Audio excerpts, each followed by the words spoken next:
Nyght, ride on the track.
What's going on? What's going on, everybody? How you doing? How you doing? Trying to give you time to get into the studio with us. We are excited to have you.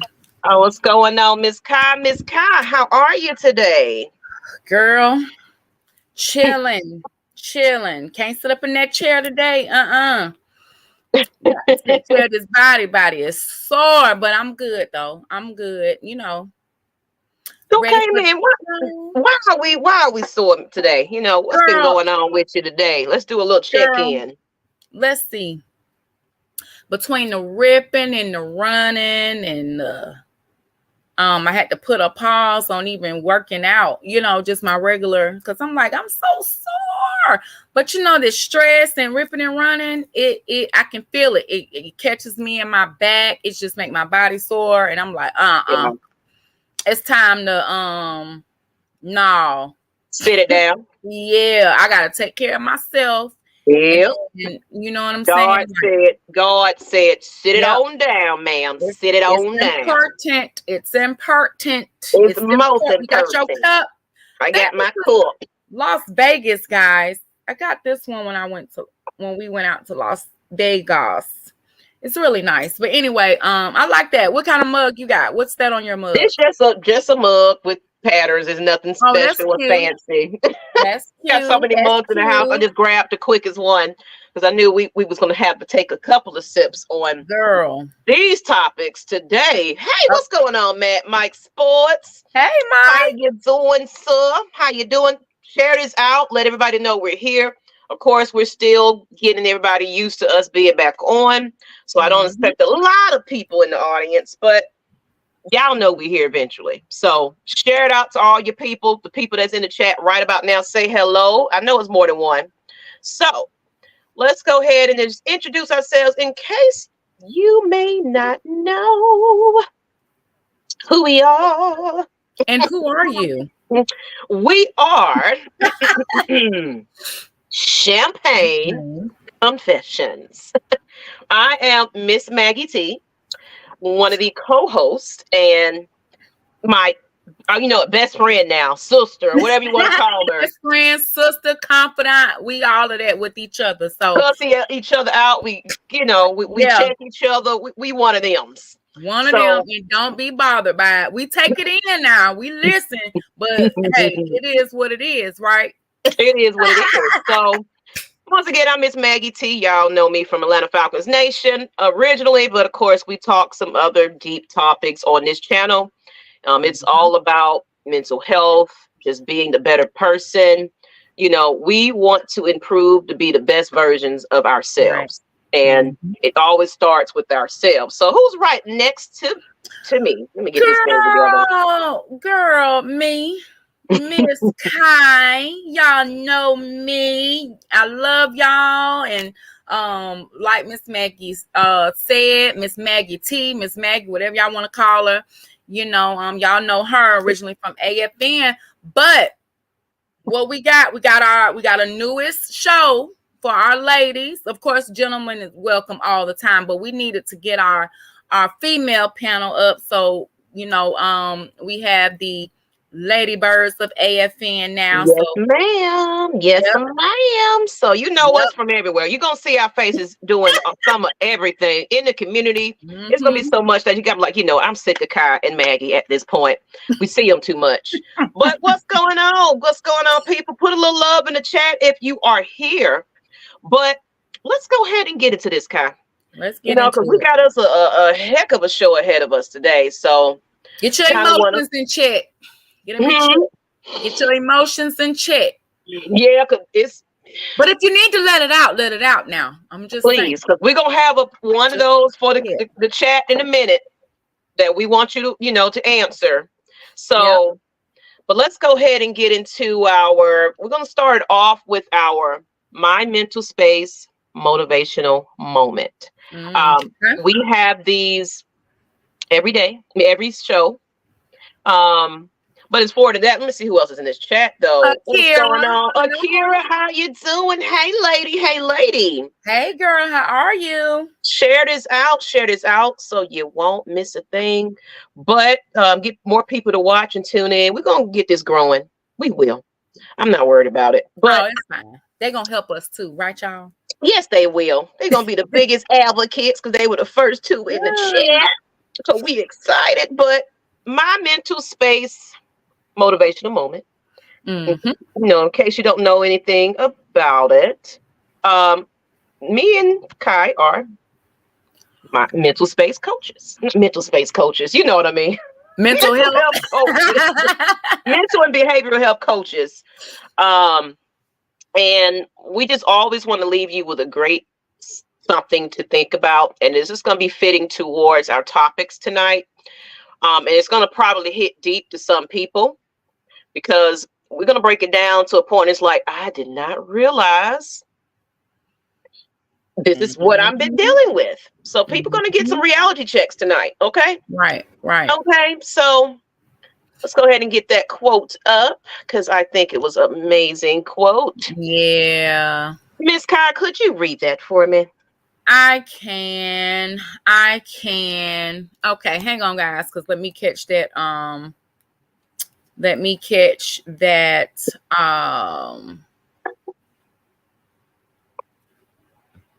Okay, so it's just the first part I couldn't see real quick.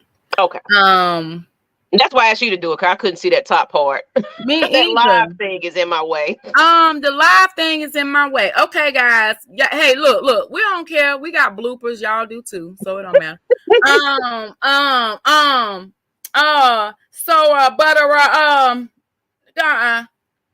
Guys, okay.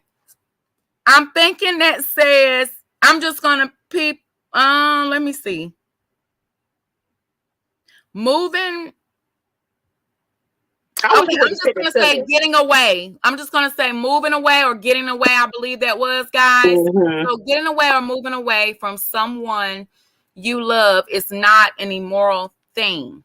If that person isn't good for your well-being in any way, it's important to step away from that relationship. I think that might have said stepping away, but either word you want to use, it all means don't charge it to the game, people. We over here, struggling. Right.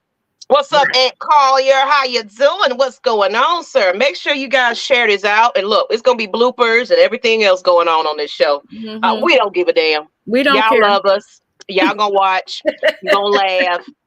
You gonna remind us. Y'all messed up this week. But this is gonna make a lot of sense as far as the topics that we're gonna go into today. But it's with this, it's hard to, for one thing, realize when a person is not good for you. And sometimes we hold on to people because, it's something familiar, or it's we'll get into it, the breakdowns of it, but it's, you think that type of, behavior is love. And it's like, well, he's only acting this way because he truly loves me. He wouldn't be cutting up and acting a fool, or she, because we're going to get ready into that topic. They're traumatized. So they think that's just the way that things in life should go. This is how I should be treated because this is what I'm used to, especially if you keep running into the same type of person. You leave one situation and you're right into, of course they can smell it. Right. They can smell it. It's like, ooh, a victim. Yep. She's vulnerable. He's vulnerable. Let me, tell the good things and the bad things and make it seem like I'm a better person. I would never be that person. And then they turn around and be that person. What do you think about this quote, Kai?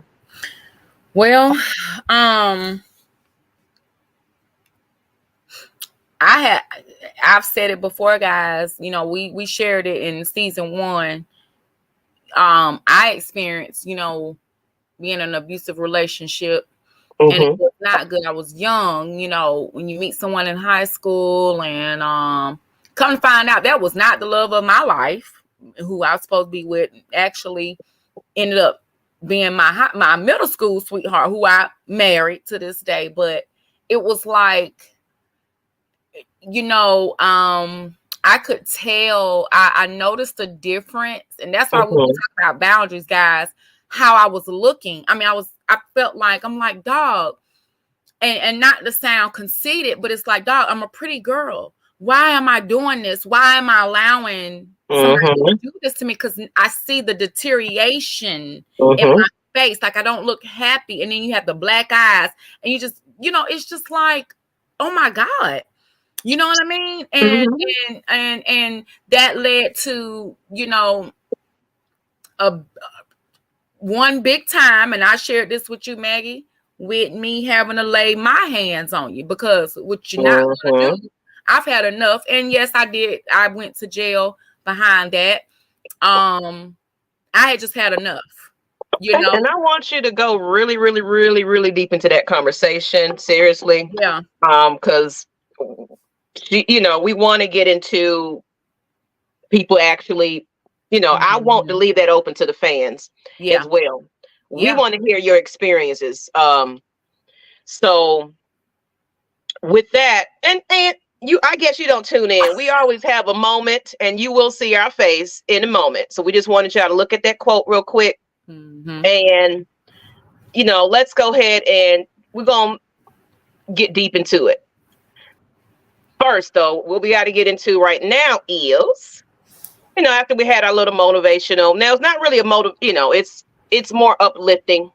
It's more just letting you know that what you've been through wasn't supposed to be. You're better than that. You deserve much better. But I want to go into our Black History moment too, because it's technically still Black History Month, people. This is a good one too. So let me get her article up, and we're gonna get into this conversation so y'all know exactly who this is, because I wanted to highlight people that are, not the main ones that all the kids are doing the Black History stories on. So it's like one of those unsung heroes that just don't get a lot of recognition. Right. Like, but it's so many African Americans out there that created so many ways of life, but a lot of times they get overshadowed. Somebody else takes the shine and say, oh, she didn't make this. Oh, we created this. So take their dream and everything else. So with that being said, good one. This one was a good one. Yeah, I like this one because it helped innovate a lot of the women, this one. And then she was beautiful. Yeah. Look at that. She was beautiful. That is Mary Beatrice Davison Kenner. She's the forgotten inventor who changed women's health forever, in case you didn't know who she was. She basically did not receive a college degree or professional training, and she's never become rich from her inventions. That's what I mean, you guys. Yep. She created something and they didn't give her the credit for it. But it's in creating something that helped billions of women worldwide. She created the sanitary belt. Now, this is basically the start of the invention of menstrual pads that women still use today. You know, that's something we have to have. Yep. Women like Kenner was kept out of most scientific establishments and academic institutions for centuries, but they carry on anyway. So they tried to X her out of the history books. They didn't, of course, she didn't have a college degree or I guess a certain level of education. Her invention, probably they didn't look at it like, oh, she really made this. I don't believe it, but she was pretty much the creator of this, so it was a more, and they call it sanitary napkins as well. It's a more dignified way of, making sure all your menstrual cycle is protected. You're not bleeding through your clothes, and like I said, it gives women dignity. That you shouldn't know that this lady is on her period. Yeah. And look at her. She definitely probably looked like a lady who just held herself with class and because I can tell you a story. My Big Ma, my great grandmother. This is when she was. We're gonna get into this topic too because it's kind of gonna go into a little bit of what we're talking about for our hot topic. But she started getting dementia very early before she passed away. And one thing about my, Miss Rose, baby doll is what we called her. She just had so much dignity and class about herself. She didn't want to use like a portable potty, when you're getting older and you can't control your bladder and stuff. Like, she did not wear a Depend. Okay. But what she did was old school way. She had like a pot that she would empty, but she'll put it to the side. But she was clean. She always cleaned herself up, even in her not so right mind. She just always wanted to have that self-dignity. And we allowed that. Even when she pulling up with the walker and going to the bathroom, she's like, no, I got it. She got her little cup, her pot. And they say, how they say you don't have a pot to piss in? Literally. And take that. She would pour it down the toilet, flush it, clean herself up. And that's just how she lived. It was just like, I'm not going to be nobody's, somebody have to take care of me. I'm able and capable of doing things on my own. So can you imagine women that didn't have sanitary napkins back then, what the methods they had to go to, especially our pH levels. Yep.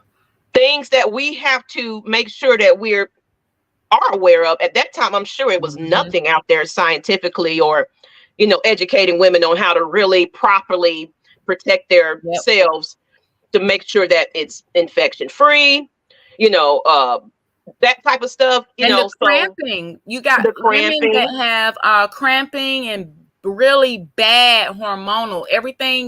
Everybody doesn't have that. Oh, I just need to put a pad on for a couple of days and be done. And it's easy breezy. A lot of women are really, when it comes on, it's painful. Sometimes they can't work. They can't go to school. They can't do anything. So, I mean, it goes past just, some blood. You know what I mean? How did they deal with that?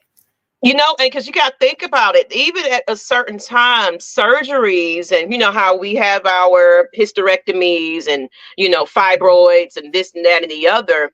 Right. Can you imagine? Not only are you having your menstrual period and you don't have anything properly to protect yourself. And can you imagine the people during slavery and things like that? No, I can't imagine. No. It was like, they probably had to gather whatever they can gather to make sure everything was, leak free, as well as you're going through. I mean, I'm sure people were still getting fibroid tumors and things like that.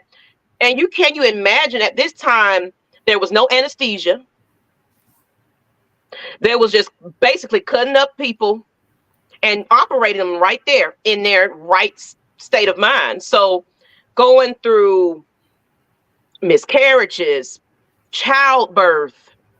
So a little bit of sanitary napkin was like, you know what? Okay, at least I ain't got to deal with my monthly, situation where I'm embarrassed and I got to sit at home because I don't know how to properly, cover that up and make sure I'm fresh and clean, so it's just like, it's what is developed to now, is it's amazing. We just got to really be honored and be thankful that we are in a time that we didn't have to live like that. Right. Exactly. Yep. Yep. So that's that Black History moment. And in case anybody didn't know, I'll say her name again. It's Mary Beatrice Davison Kenner. And it's sad that she didn't really get the recognition. She didn't get the recognition. She didn't get paid for it. She didn't make millions for it. But this was freaking genius. Yeah, because what we gonna do? Just go drip drop? But it was more of a belt though. And before it became just the actual pad, it was a belt. I had. So, but it had like the padding inside of it. Where you wear the belt and then it, it's cotton or whatever was the fabric in there. That kind of, help them. Yeah. So, so let's go ahead though. Let's get into it, guys.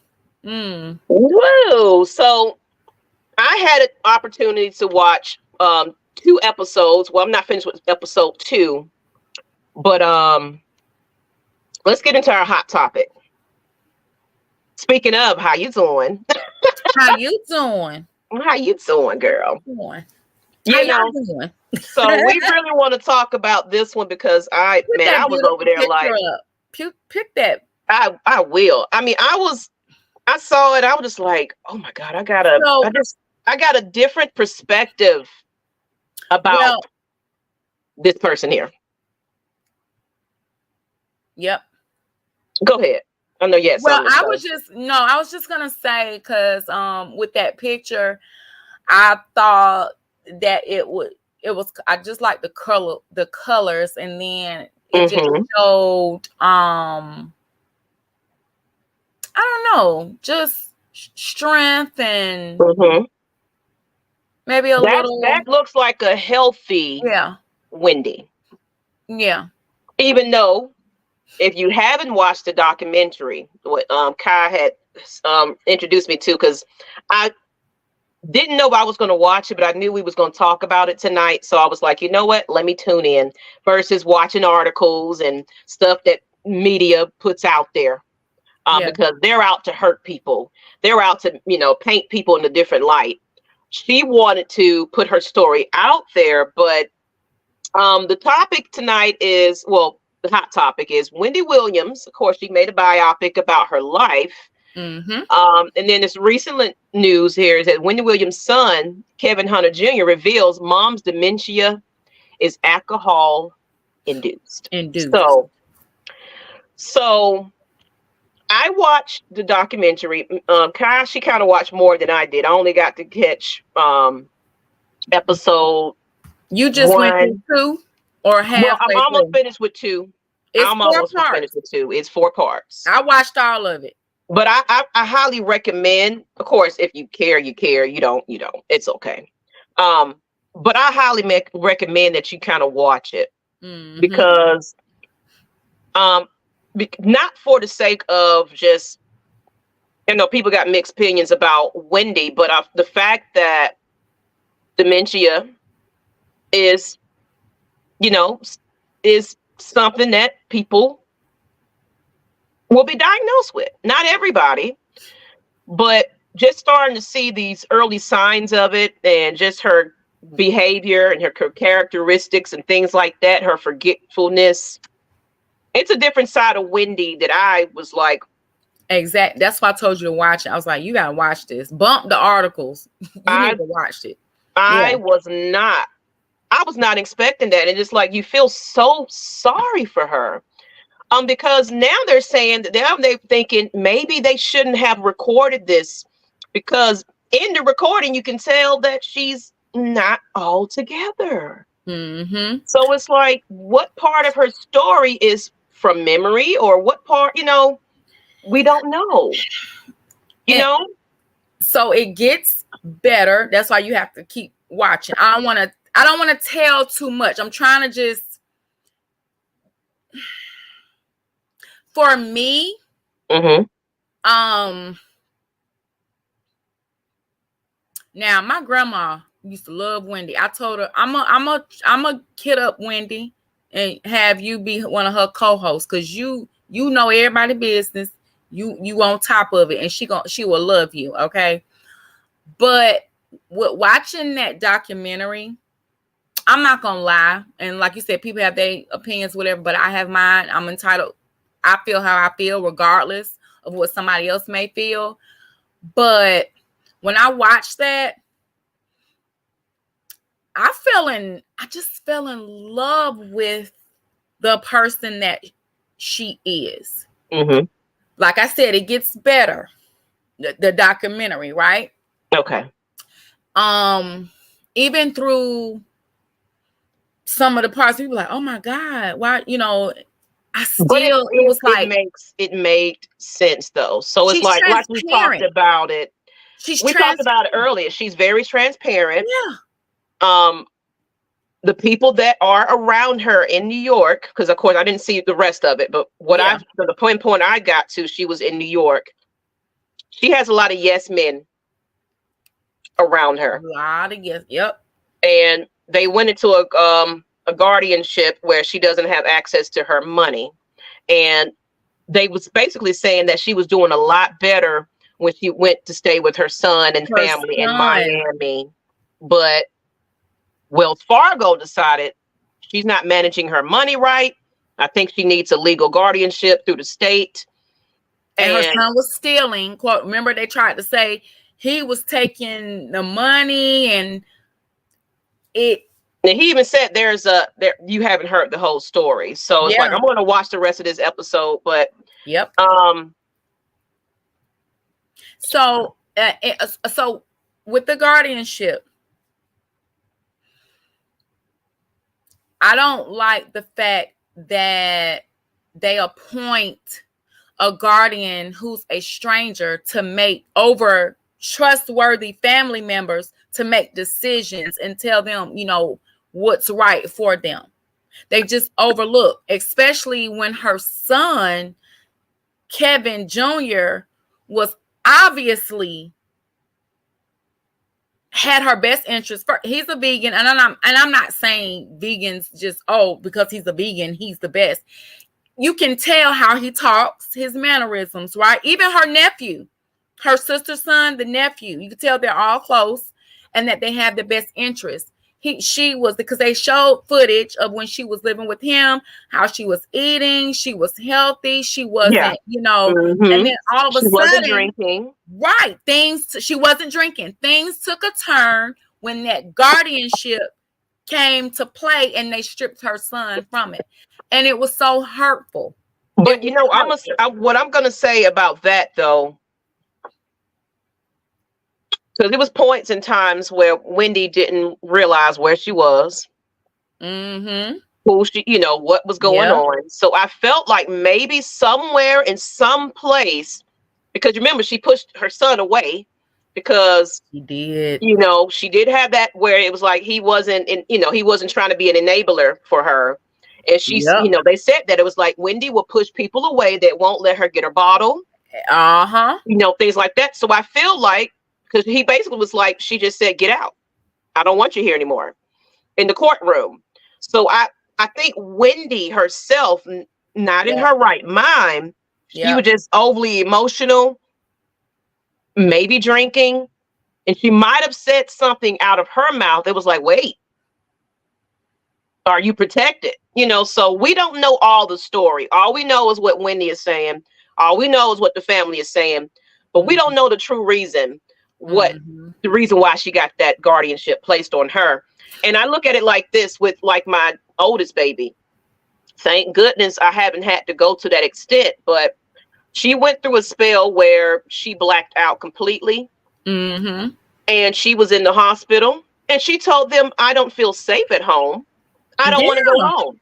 When and that guess was what? that was just recently. That was right around the holidays, right? But this was when she was hearing things. Yeah, it was around Christmas. She was she's schizophrenic. So voices in her head were telling her, you're not safe at home. You know, don't believe these people. So anybody with schizophrenia, it's something that you have to be patient with and not take personally. But because she was 18 and she said, I don't want to go home, they couldn't do anything about it. Now, her case manager called and he was like, well, I know that she's okay at home. I know, you know what I'm saying? Because she talks so highly about you when she's in her right state. But because of what she's saying and she's refusing, they was going to probably put her in a shelter and things like that. So it was like steps to it. So it's like you gotta, like Mike said, she's mentally unstable at some points. Look, when Wendy, okay, so let's think about this. I don't know if everybody saw her faint on her TV show when she had on the costume. I know I did. And people thought that she was just playing because, you know, she's a character. You know, she can make jokes. But they was like, oh, no, this is serious. But, guys, think about this in the state. First of all, the eye bulging right now, I think she said that comes from thyroid. The thyroid. And then Graves' disease, lymphedema in her feet.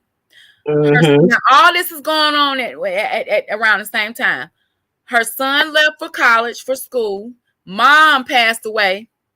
Yep. You know, in the show that she said she was really ready to leave there anyway. She was there for 14 years, but just having to deal with all of that change and, you know, then the alcohol comes into play. Yeah, because she has alcoholism. So she's a human and a person before all the fame of Wendy Williams and all of that, guys. You know what I mean? So when I hear people say, oh, that's her karma. Okay, well, you know what? First of all, that's not your job to start pointing out somebody's karma. You look at your own karma, okay? Well, you gotta sweep your own point before you point fingers in. And exactly. We gotta watch our tongue sometime. Even that's what you get. That's your karma. We not. I mean, y'all can do what y'all want to do, but I'm just. And I get you. It's like, would you want somebody to say that about you? Right. Oh, that's your karma, girl. Because you. Right. What? Oh, you're going to be fighting tooth and nail. Exactly. But let's go ahead. You know, we love Wendy, but of course, we don't want to stand on the hot topic too long. We got to keep it moving. So, let's get into this topic today. You know, because I see some comments about it already, but. Yeah. Domestic violence has no gender limits.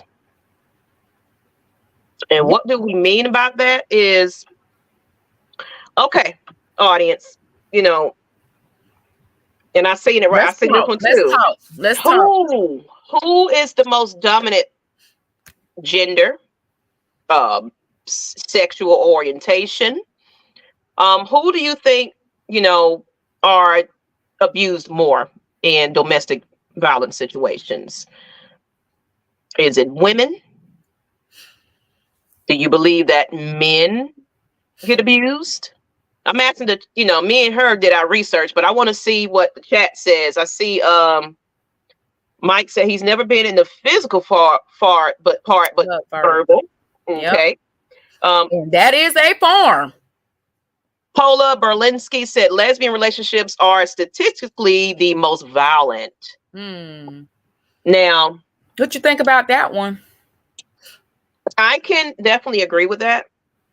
Now, of course, I can't say most violent, you know, compared to, because of course I haven't done the analytics and things like that. But a lot of times when it's two emotional people, you know, I mean, you can identify however you want to identify, you know, if you want to be the more masculine, you know, if you're the more feminine, but we still have feelings. We're still women at the end of the day. unless you go through the whole, hormone, whatever, that some people go to the extreme and want to change their whole, makeup. But if you're just healthy, sane mind, body, and soul, we're still women at the end of the day. Yep. And we can be emotional.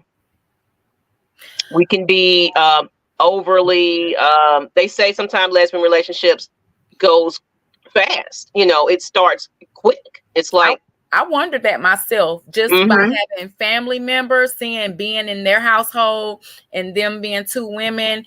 And I made the comment years ago. I'm like, I wonder if they fight like this because it's too much estrogen, like emotional, like women, you know what I'm saying, with the hormones and stuff, just catting and getting at each other. That's what I thought. But I also had the thought of, with too masculine, is that too much masculinity? Is it like? Gotcha. Yeah, because domestic, not just in lesbian relationships either. It can be gay men. It's a lot of abuse going on in there. But honestly, we can't really put a level to it, to be honest. Domestic violence it's everywhere. But what we're going to be focusing on today is a little bit more deeper than something that we don't really talk about too often. I feel it's 50-50. Okay. So you got to comment about that one. So, but I feel that sometimes women can't control their emotions, and they get so deep and involved into that person, it's hard to let that go. And it could be, sometimes it could be, this is my first female I've been with, and I'm already vulnerable in a place where I didn't know I was going to be. It's foreign to you. It's foreign. My family is not accepting to it. So it's already like, I'm really depending on you to be here for me and love me, because I took a step out, for those that are hiding behind, their sexuality and things like that. So it becomes like please protect me. You're supposed to be everything. And a lot of times, what I can say, for those that say, oh, well, I want to be with a lady or a man because this sex over here didn't treat me right or whatever.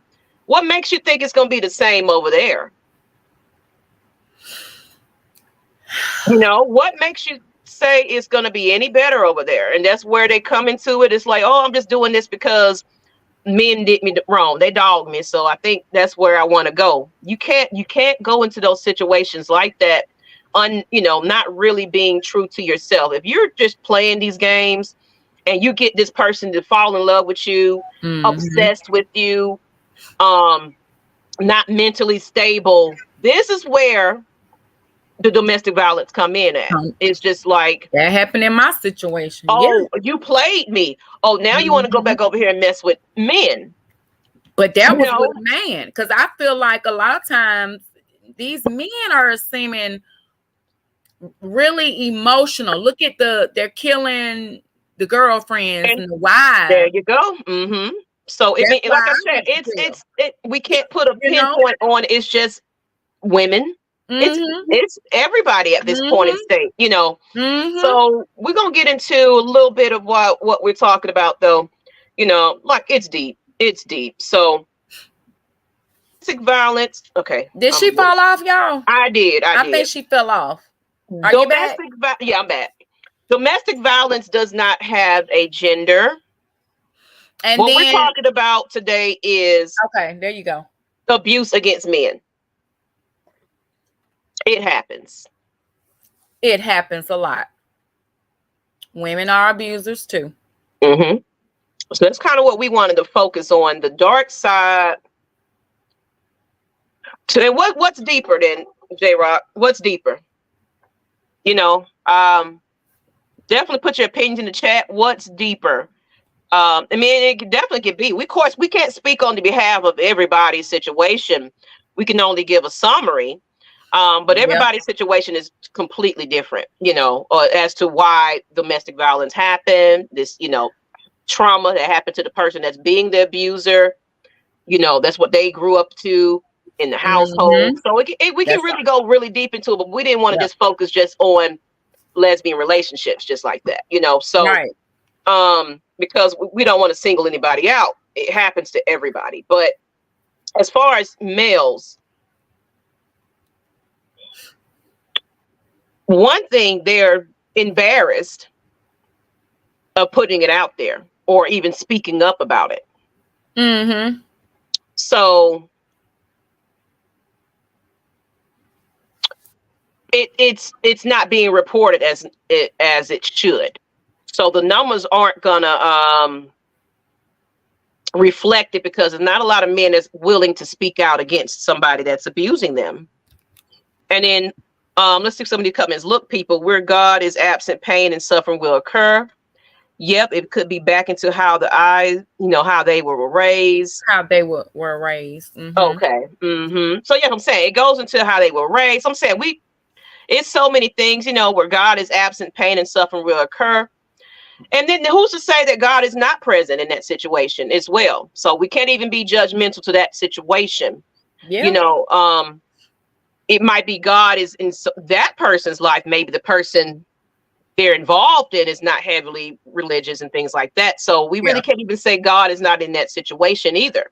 Unless he can mean, you know, if God is absent from that person's beliefs and, you know, the lack of from that particular person, right? He could be saying that where God is absent, because a lot of times when these are, and I'm not making an excuse at all, because like I said, I've been through it, and I be hoping that person be watching, because anyway, we'll get into that. But look at me punching my palms. But but it's like, if that person, you know, be going through something or whatever, they're not doing the right things. You know what I mean? They're not taking the time to look at themselves, to go within and figure out what's causing. They don't care. They're just going around beating up on whoever, whatever. Because it's better to make somebody else the victim versus taking accountability for their own selves. So it's like, I'm hurt, so you're going to hurt with me. Right. And I was abused, so you're going to be abused like I was. Right. You want somebody to be beneath you. You want somebody to be, you know, what they're, you know, so we're going to get into the types of abuse now. And of course, people, if you guys want to join in on a conversation, we'll put a link. We'll drop a link in a minute. Because I want to hear, you know, the male's perspective. If you got a story, but make it brief. Or anybody that has a story. Now, you can be anonymous. You can change your screen name. You don't even have to be on camera. It's totally fine. But we just want to hear some of your stories. But we're going to get into the types of abuse, because people think that domestic violence is just hitting the physical part of things. But actually, it's more than that. And I think we kind of hit on it. Let me get to this article real quick. And then two, well, I think we have that when we were gonna mention about the a recent situation. I think that was last year. Was that last year? No, that was 2022, I believe. When that happened. You want to go into that while I find that article real quick? It's kind of, you know, so we had some celebrity situations that we wanted to talk about that was a little bit about the domestic violence on men.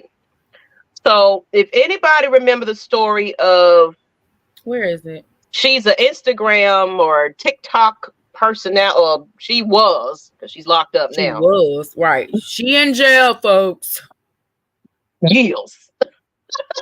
But the story was about she's an OnlyFans model. Excuse me, we said TikTok or all that. Well, OnlyFans model is accused of murder in her boyfriend's fatal stabbing. You know, so she was a Caucasian woman that was dating an African American male, and she tried to play it off like nothing was wrong. She continued her OnlyFans career and everything else, but she was behind that man's death. Yep. The videos, it's a footage of her and they're getting on to the elevator, and because I think he had 2 braids in his head. It was kind of fixed up neat or whatever. I mean, she was just hitting on him. And from there, I mean, she ended up stabbing him, y'all. She ended up what was it, like 9 times or something like that? Mm-hmm. And she tried to make it, what she was trying to say was self-defense. Self-defense. Now, okay. Yeah. She tried to play that victim role. Oh, this black man is beating up, whatever. It was so sad. That was sad. And even with the Jonathan Majors. Yeah. That story is recent. Megan Good stood by her man. But it was a recent video that went out where his then girlfriend at the time, you saw him running away from her. Yep. Like full speed. Like he literally was like, I got to get the fuck on from, excuse the language. She kills him before she killed him. So it's like, but in situations like that, it's sometimes both people can be domestic, violent towards one another. So it's just like a unhealthy habit. Let's look at some of these chats. Things. Let's see. Mental, God has to be the center of the individual's life. That's what I'm saying, Kai. Of course. Right. Mental abuse. Absolutely. Some people that's going through that it had something traumatic happen to them. Yep. Verbal. Johnny Depp. Verbal abuse. Johnny Depp. Amber Heard. Y'all saw that crazy one, didn't you? I know I did. I was watching. I was watching it because I said, Jesus, Amber, I know you need help. I'm just gonna say that. I'm not gonna talk about her. She needs help. With that situation, I think they were just both drug users, abusers. They fell for that, high life. They're both at the peak of their careers or whatever. Beautiful woman, and Johnny Depp, handsome man, so it's just like all that. But Johnny Depp kind of, you could tell she was like the aggressor. You know what I'm saying? Like just starting stuff. Even though I don't, the drugs or whatever. Okay, but it seems like to me he was more of in control of his actions, I guess I would say. And she couldn't handle it. She was just whatever. And it's like, Amber. Yeah, it was her lashing out a lot at him, a lot more. What these people be saying lately, delusional. Yeah. Yeah, that's a wild one. So it's like, don't put it past a female not to be aggressive, not to be an abuser in these situations. It's just some men don't speak out about it. They'll just take the hits and so the different types of abuse when it comes to domestic violence is physical abuse. You already know that's number one. Black eyes, you're fighting, hair, all of that going on. Sexual abuse. There is a such thing in your own relationship. There is sexual abuse. It's basically where, for one thing, they're manipulative.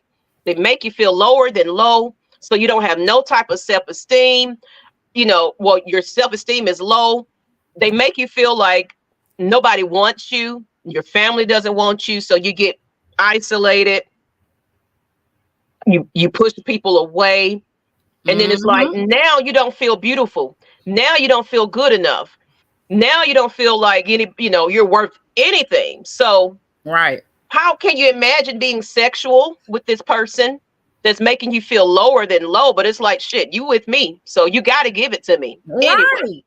Right. It's like, no, because I'm not even attracted to you because how you treat me. Like, why would I lay down and get vulnerable in my body? We all adults, so let's talk about it.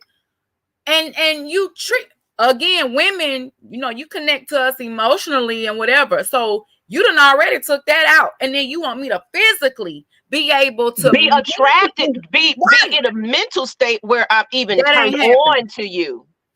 We don't even want to do that when we get mad. And it becomes forced. It becomes forced because it's like, one thing about me, intimacy involves everything. Your mental, how you're connecting with that person, all of that. Physical. It's more than just, oh, he looks or she looks good. Because one thing, beauty fades. You sure do. And when you get to know that person deep down, it's more than just how you look.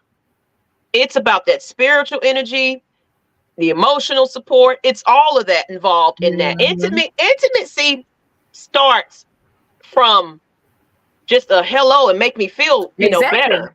It's like, how do you fulfill my soul? How do you make me feel each and every day? Or how do I feel about myself? Of course, we can never depend on anybody else to make us feel happy. It starts with you. But it starts with us. How do I physically or mentally feel right now? Yep. Am I there? As well as, is this person making me feel complete? Are they tearing your ass down every day? Are you tearing me down? This ain't enough. This ain't enough. And you know what is always is, of course, we're gonna get back into the women abusers, but it's always, like I said, beauty fades. So when you were so in love with this person when they were 120 pounds, and now they're like 90. Yeah. Ooh, baby, you don't put on a little weight. It's like, but you signed up for this. So people are more interested in your physical appearance more. And that's all that matters. And that's where we go wrong in these relationships. It's like, oh, he got to be, 6'1". He got to dress like this. He got to be like that. But that's the same man that's beating your ass. Day in and day out. And you sitting there lying down and you taking it. And then these men, y'all better stop trying to protect these women abusers, because they need to be held accountable too. And that's coming from two women. I don't care who you are, male or female. You cannot, and you do not have the right to do that to anybody. You know what I mean? Especially putting your hands on somebody. I don't even that ain't gonna make me put my hands on you. I physically seen it. Women just, you ain't nobody. You ain't, tear him down. So let's go into the psychological, emotional abuse. This is where I'm getting at, people. So it might not be where she's gonna punch you and put you a black eye, but she's getting into that psyche. She's telling you, you ain't good enough. This man over here got a bigger peen, or he got more money than you. You're not good enough. Your job that you're doing, I don't believe in it. Who was it? It's a comedian that's out there now who said that his woman left him because he was trying to pursue his career. Now he's Desmond. What was his name? What is his name? I think it's Desmond or something like that. I can't think of his name right now, but you can see him around the Hawks organization sometimes. It's Dez something. Yeah, brown skin. I know who you're talking about. I know, but he had recently went on Uncle Shay Shay's show. I think he was on there, and he basically was saying that Desi Bank. Ooh. That's what it is. Thank you. I knew I was doing a remix. You heard it, Desi Bank. But he was saying his woman left him and was like, "Yeah, this ain't good enough for me." But she's looking stupid right about now. You didn't have the patience. That's a whole nother topic No, about you that. should want a relationship where y'all can come up together. They come up together. That's gonna be another topic. Whatever. We need to get into these expectations. Could you imagine? Now I ain't hold on. I ain't gonna lie, y'all. Brian, he like he's equal to me. He's like the male version of me. He don't take no shit, and he will respectfully call me out and hold me accountable as his wife. But he will help me too. You know what I'm saying? But what the hell was I saying? What was I saying? What was I saying? Oh, could y'all imagine? Okay, just because you look good and you doing all that, you're not getting ready to talk to me like that. You're not getting ready to run me. One of us, somebody about to get hurt. This is the setup where somebody gonna get hurt, and then it's like, what? That's it. It's not. I don't. For me, it doesn't feel. I just feel like the best relationships are the ones where you go through the changes in a healthy way, because you're gonna have ups and downs. I'm not saying everything and every day is gonna be all peaches and cream, right? But you learn and you grow and you develop together. If we're in this with one another, you know what I mean? It doesn't matter how much money you have, you know, or I have. Let's make it happen together. You get what I'm saying? So it's not always, I don't know. I just feel like sometimes people get in these relationships. Live into this fantasy. It's a fantasy. Especially getting married just for the trophiness, just for, you know what I mean? Let me look good on your arm. And I mean, what I just want to know. It's people that get into these situations for financial gain only. That's why people say the dating pool has piss in it, because but is it worth it? It's so many things you gotta, especially with women. It's like you gotta be this, you gotta be that, you gotta be that. And then me and Kyle, we're gonna keep it real. You know what I'm saying? Because it's fucking ridiculous. How? I mean, and then for both sexes. Males, when she gotta be this, she gotta have this, she gotta have this. But what are you doing? What are you looking like? You're looking like Beetlejuice. Right. You know what I'm saying? But you won't this Instagram, Amazon. But you look a hot ass mess. And you staying with your mama and things like that. So it's like, it's these expectations. I don't want. Or Maggie. She gotta be something better than me. That ain't gonna work for me. That ain't enough. Okay, Brian, what you got? What you got? What you bringing to the table?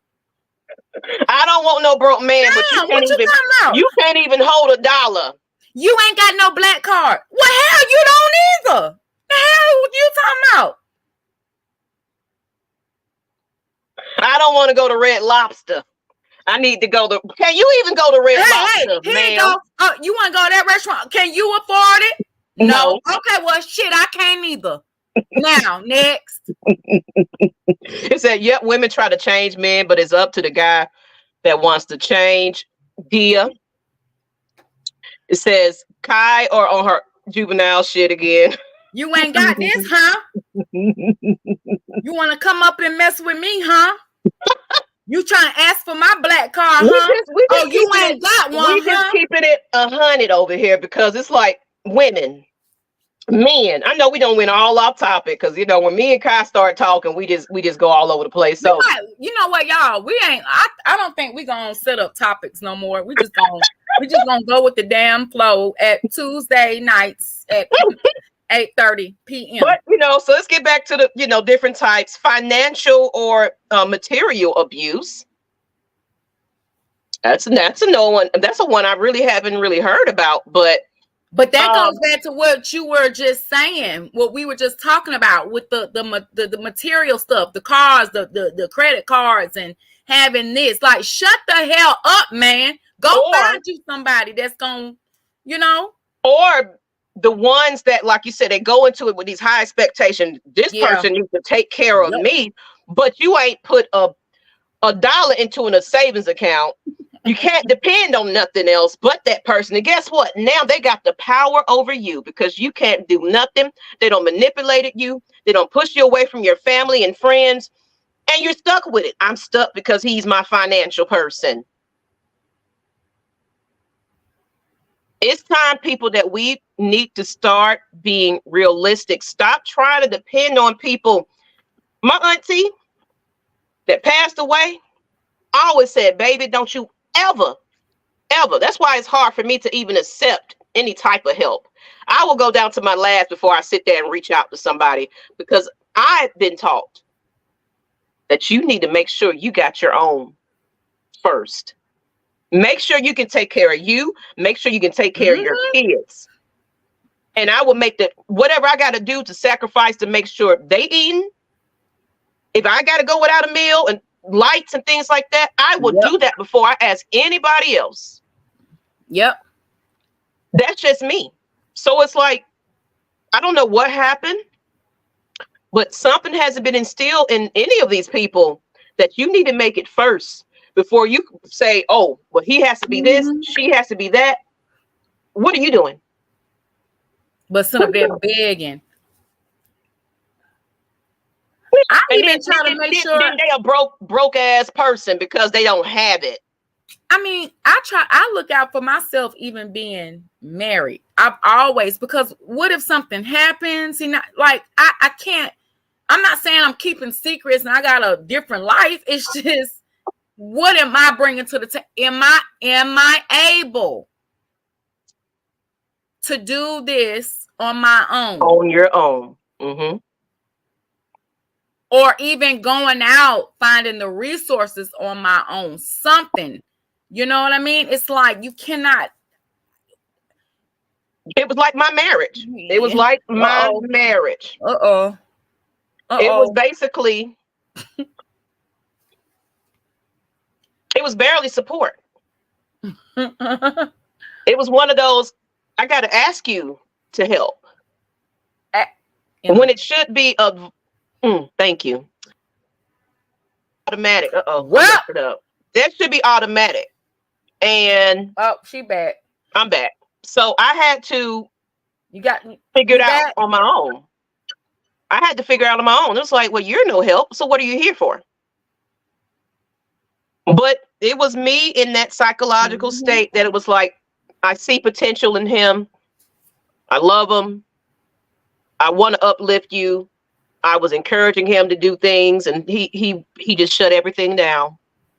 Wait, or when I was trying to do my business thing, it was like, well, that's your thing. Wait a minute. Aren't we married though? This should be our thing here. You're not watching the shows. You're not supporting. You're not even showing up to the events. Wait a minute, because he should have had a handful of opinions like Brian did. I won't go into what, but remember, I done told y'all this. I done told you and Maggie this. I done said this now. And that's just being a part. You know what I'm saying? That's, to me, that shows you care about what I'm doing. You care that Maggie and I have this show. You support what we're trying to do on this end. And you don't mind being a part of it, even if it's in the background. It's still showing that support for us.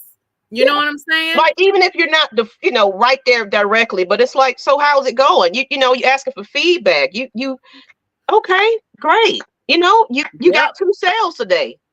Proud of you, babe. Love it. Let me share this on my profile. That goes a long way, people. Yep, it does. We got the types of, psychological abuse, emotional, financial, and material. Let's see. We got modern day slavery. Oh, J-Rock, go ahead and play the juvenile song. That's definitely, it can happen in your own household where it's like, you got to cook, you got to clean, you got to raise my kids. You're going to stay right here in this home. You're not allowed to step to the mailbox, but you got to have me a full meal. You got to be butt naked when I get home. Give me all of this, do that. do this. No, you can't have an allowance. No, you what? And first of all, even if you giving me one, the shit is still effed up.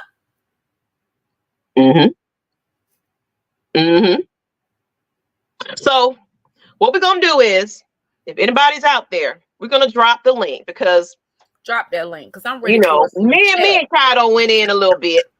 So Mike, J-Rock, who else? Come on, let's chat. Let's chat. I'm ready to chat. Come on. Let's talk a little bit. Let's talk a little bit. Yeah.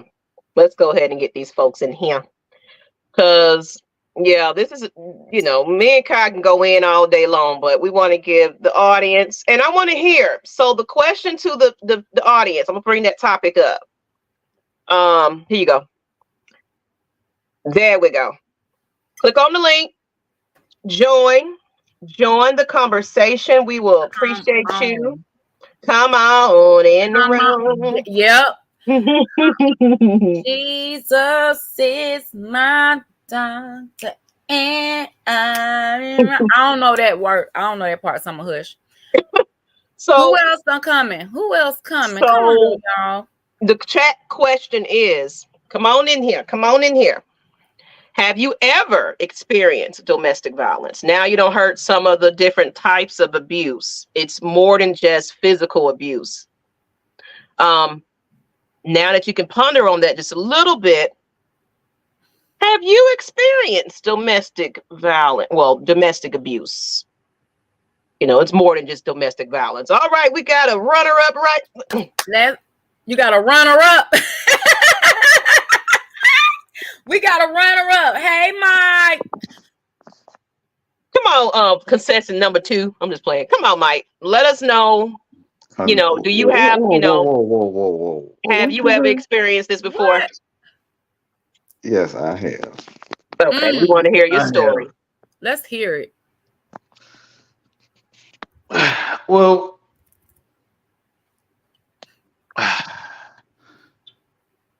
for years, I actually been embarrassed about it, like, because I'm known as Mad Mike, and like nobody would think me being quote unquote Mad Mike that I had to deal with abuse on that level.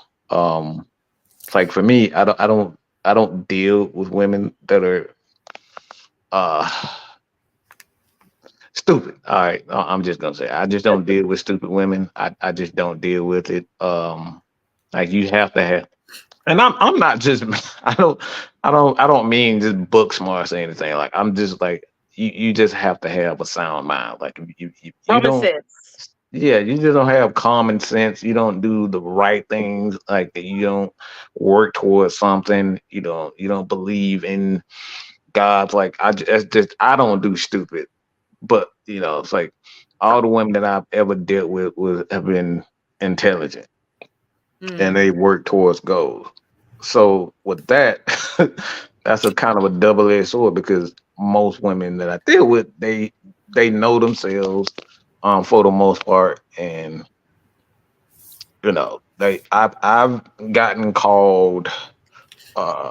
And I'm talking about like verbally beat down. You're an idiot. You're dumb. You like you can't do shit right. Like I heard that from my parent.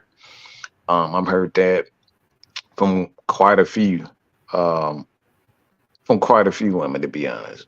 I kind of course, me and Mike go a ways back. What, over a decade now, isn't it? Well, yeah. Yep. Ooh, so I said a parent. It's two situations that I'm very well aware of. That one of it got me involved. It was like, wait a minute now. You know, but that's the type of friends you need. People that's gonna like, I don't know, Mike. You might want to look at your situation, pay attention to it, because I don't think this is the best situation for you. And look, you was probably like, and trust and believe, I'm about to be paying attention in the background. But I let him make his own decisions and things like that. So I didn't like just leave her or anything like that. But it was like, I think you might want to pay attention to this. But go ahead, Mike. Do we want to stop you from your No, story? but like I said, I've dealt with that even from my parents because I heard my mom say that to my dad, and she said those exact same thing to me. And you know, she ultimately, got saved and got a life right. But like those were common words that I heard on the regular. Like it was a regular thing. You're retarded. You're stupid. Like I heard these from women.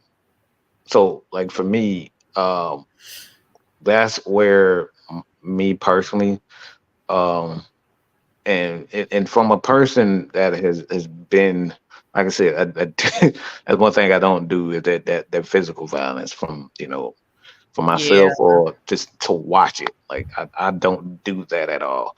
Um, but one of the things that you deal with mentally is you point the finger at yourself. It's like, all right, you know, what what what am I doing?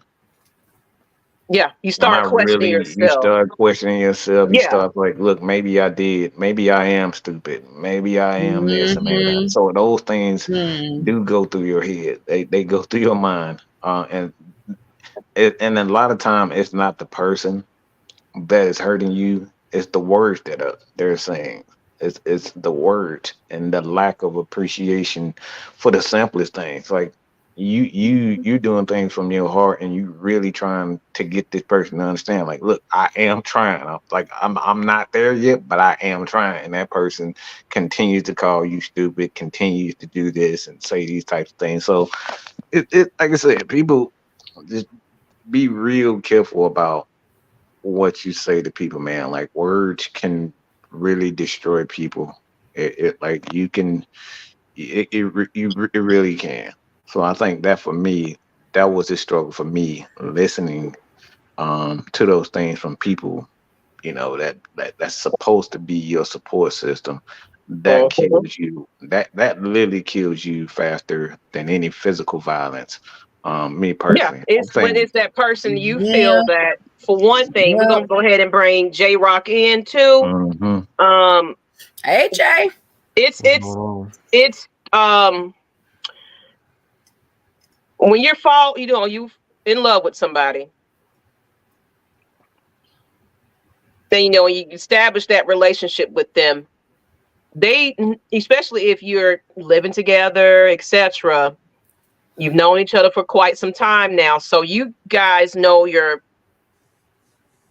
ups and downs.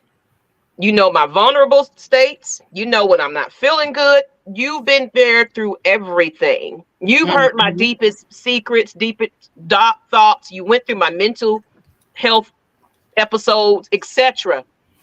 Yep. So this is the person I feel should be my biggest supporter, my biggest protector, and be very understanding when I'm not having my best moment. Right. So let's go ahead and get into J Rock's, if you have something, because like we said, we mapped it out. It's not just physical abuse. It's a lot more that comes to domestic issues when it comes to relationships and things like that. Go ahead, J Rock. Have you ever experienced it? In chat, put something in the chat if you ever experienced. Let us know. You don't got to go deep in detail, but just let us know if you ever had to experience this situation in your Hmm. relationships. Yeah. As far as domestic violence, no. I kind of um try not to put myself in those situations. Like if I even hints that like okay, this person could be like really crazy, I kind of avoid situations like that. Now, as far as mentally, oh yeah, Yeah. I mean all the Hmm. time. I think all my past relationships and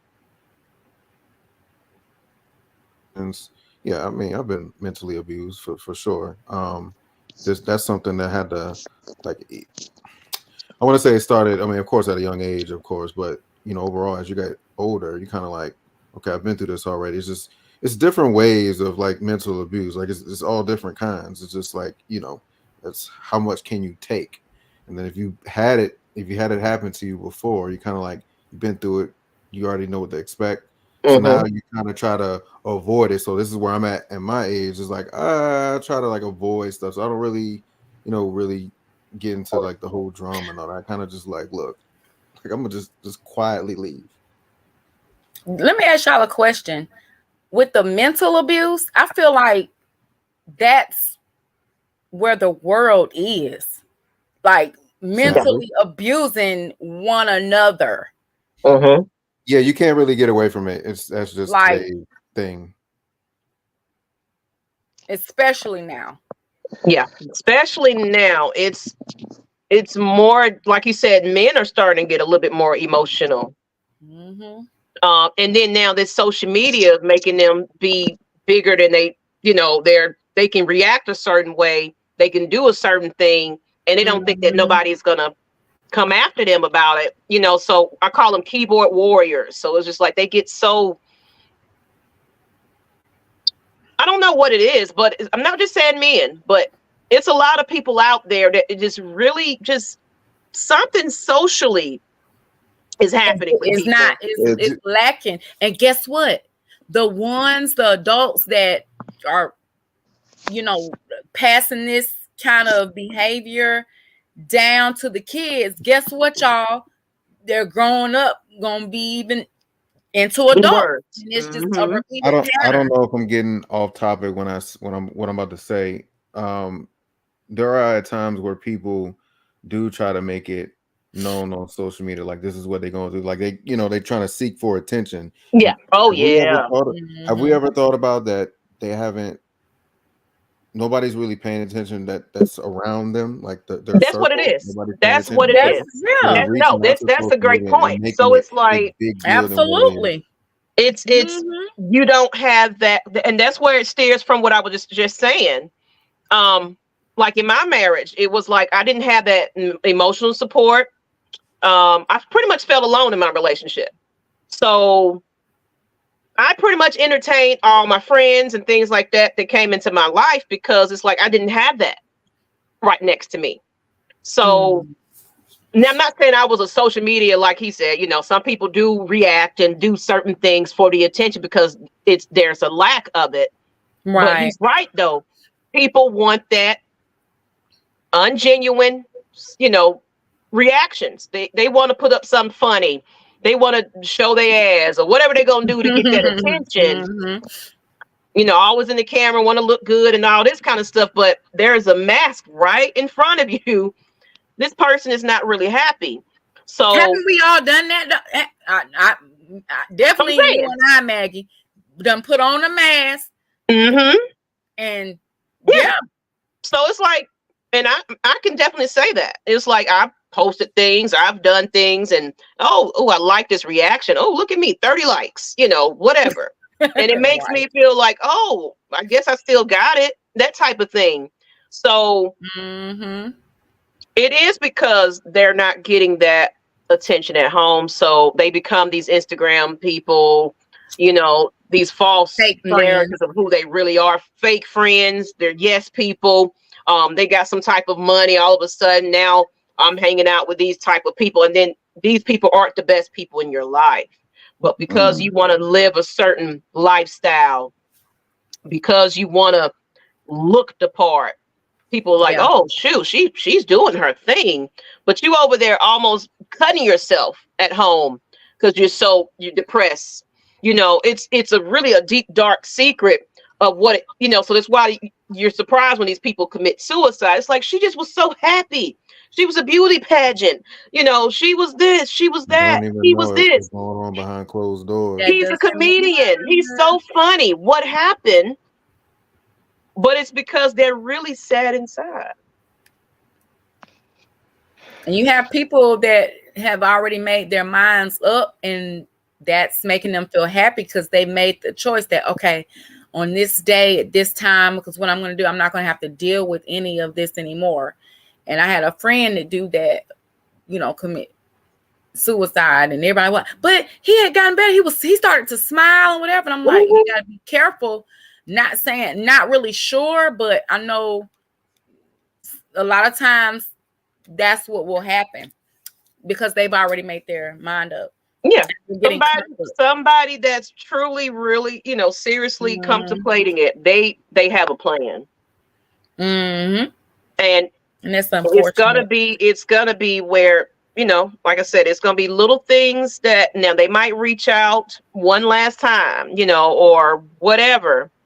But there is a, you know, because of course I'm learning that now in my coaching courses and things like that, that it can be premeditated. And then of course you're going to, you know, act like everything is fine, smile on everybody's face, but you notice the long pauses. I just love you. Just wanted you to know that, you know, or wherever I might be, I don't know where I'm going to be, but make sure you take care. You know, they say they're saying little hints and things like that.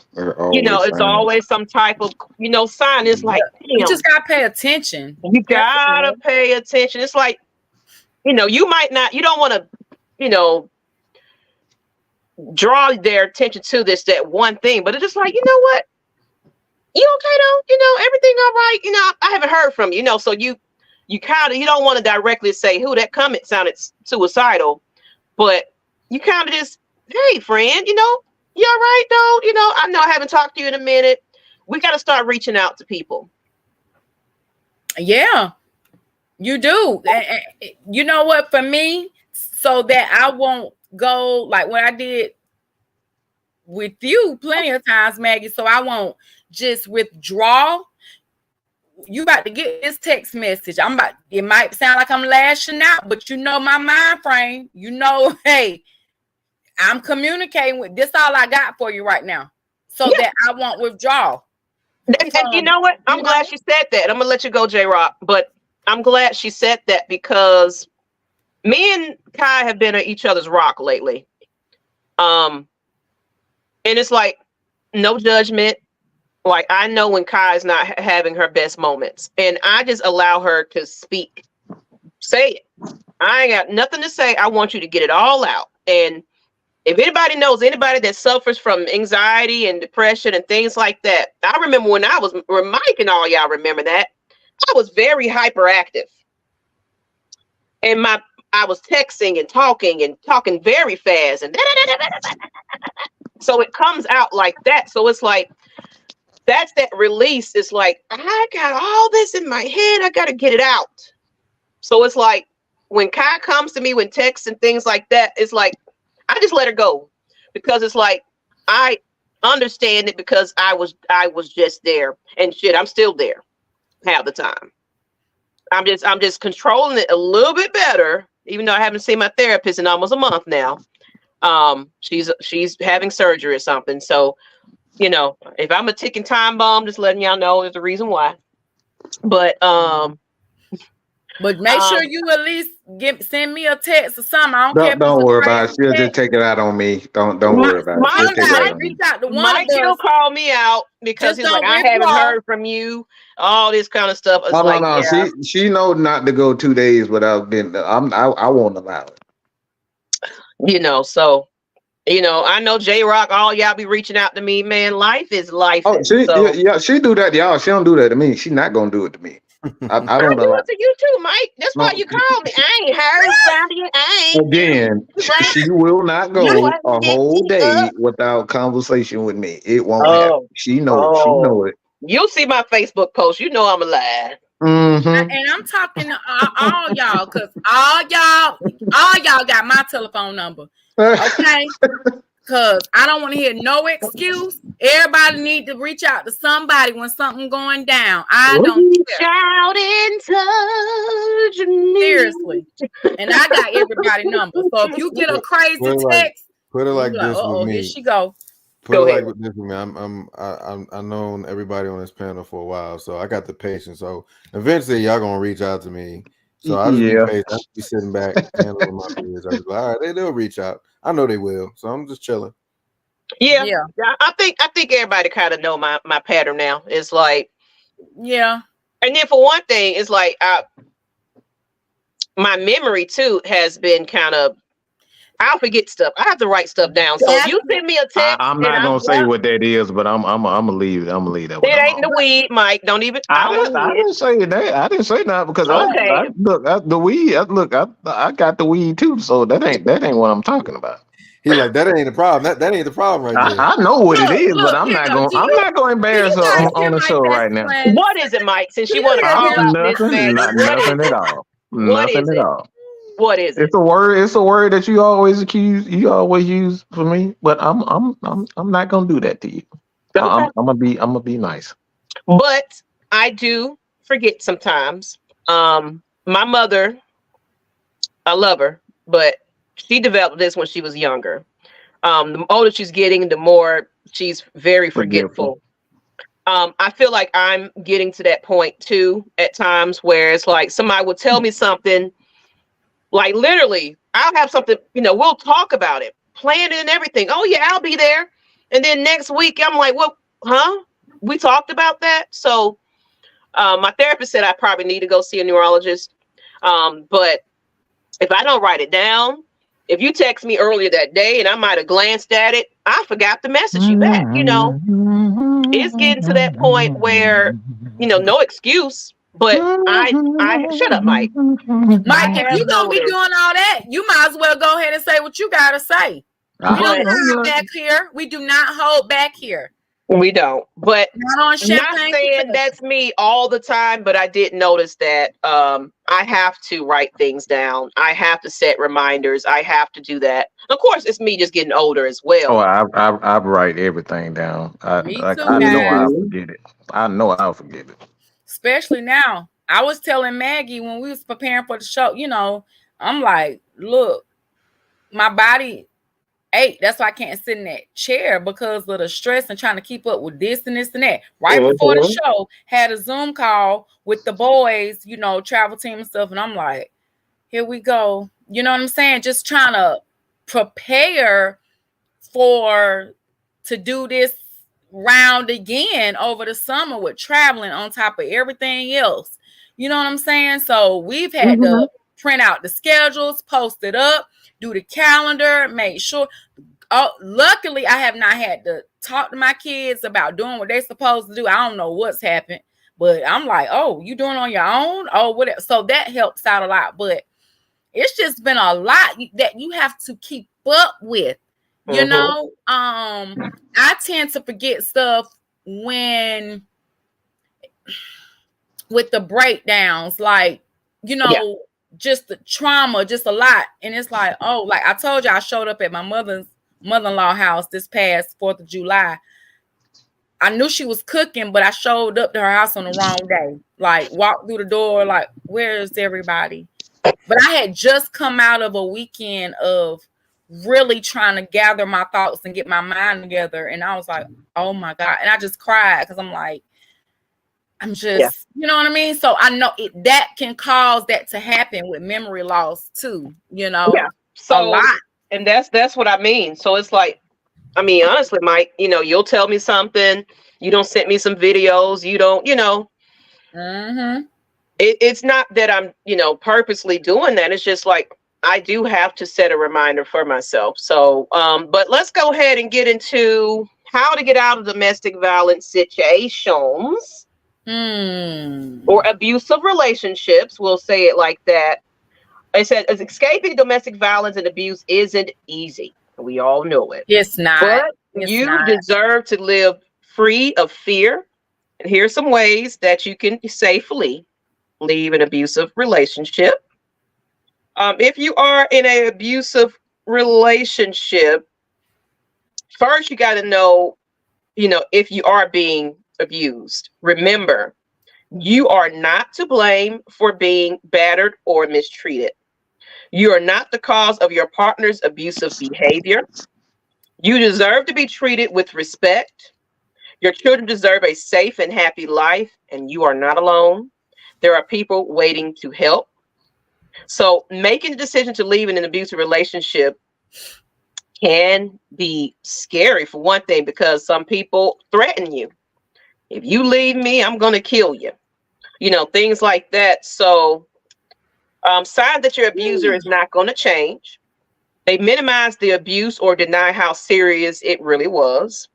They continue to blame others for their behavior, so not taking accountability for their actions. They claim that you are the one who is abusive, so they make it seem like you're the basket case. They pressure you to go to the couples counseling, just making it seem like you're trying to work on it. Baby, I'm gonna do better.